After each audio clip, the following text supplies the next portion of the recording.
We all know the main cast of the Christmas story. We've got Mary and Joseph, and of course, baby Jesus. But when Luke sat down to write his account of Christmas, he made sure to mention an unlikely group of people. They were sheep farmers, or shepherds. And at that time, they were overlooked and avoided. Nobody thought they deserved attention. The night Jesus was born, the shepherds were watching their sheep do whatever sheep do at night.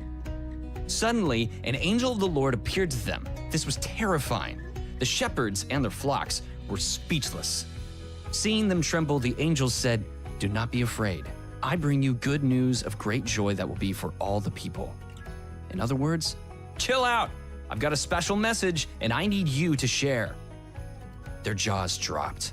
Not only was an angel singing to them, but they rarely got asked to do anything important. The angel continued and gave them specific details on how to find Jesus in the crowded town of Bethlehem. They jotted down Bethlehem, Savior, baby, manger on whatever shepherds quickly write on. Then it got kicked up a notch. The angel's song hit a crescendo and the sky filled with a huge angel choir. The shepherds rocked out to a song like no other. When the angels left, the shepherds looked around and said, "You heard the song. Let's head to Bethlehem and see this thing that has happened." Because when an angel says go, you go. They went to Bethlehem, saw Jesus had arrived, met his sweet parents, and went out to tell everyone they knew the Savior was born. Everyone was amazed by the story the shepherds told. When God wrote his musical birth announcement, he didn't deliver it to popular celebrities or the local news. He gave his song to average shepherds who were minding their own business, head down and rejected. He wanted forgotten people to be the first to hear the good news.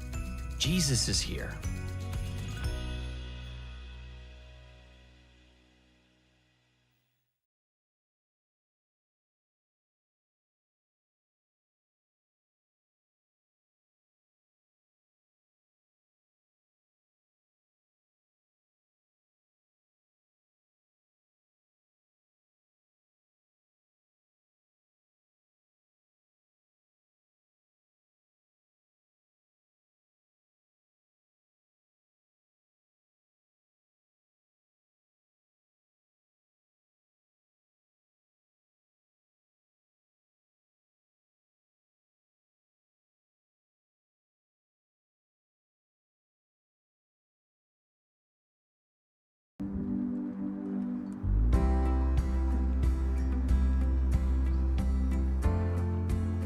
As we walked up to the sheep, they were slowly munching grass coming towards us, and we could hear this underlying crunching and munching.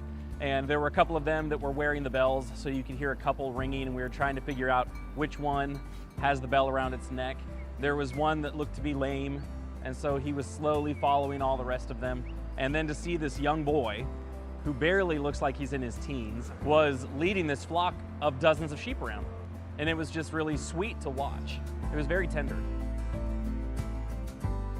One of the things that Luke records for us in chapter 2 is that in the region of Bethlehem, the same region that Jesus was born, that night there were some shepherds out in the field with their sheep. And as they were tending their flocks, an angel came and announced the birth of Jesus. And they celebrated and wanted to go meet him. It would have looked a lot like this. It would have been dark. There would have been the bright light. And as they rejoiced, they would have been excited to know that the Messiah had been born. Being out there on that hillside, it was so much easier to imagine the night of Jesus' birth and to imagine a dark hillside while these shepherds are putting their sheep down for the night. They're resting, it's quiet and calm, and then all of a sudden, there's this angelic announcement about the birth of the Messiah, and they start worshiping and praising, and I've just got that image stuck in my head now. And our guide actually made a great point when we were out there in the fact that because shepherds are always awake while they're working and because they see other flocks and other shepherds, that the best way during the first century to carry a message out is through the shepherds. And so maybe that was why God chose to send the angels to the shepherds first, because they would be able to spread the word, spread the good news of the birth of Jesus. I'm Craig. And I'm Stu, and we're the founders of Appian Media. We really hope that you've enjoyed the content that you've just seen.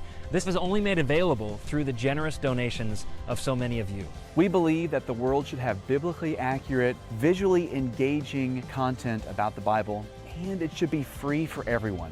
We would encourage you to visit the membership page of appianmedia.org and consider becoming a reoccurring member. Everything that you donate to Appian Media is tax deductible. However you decide to donate, we really appreciate your support.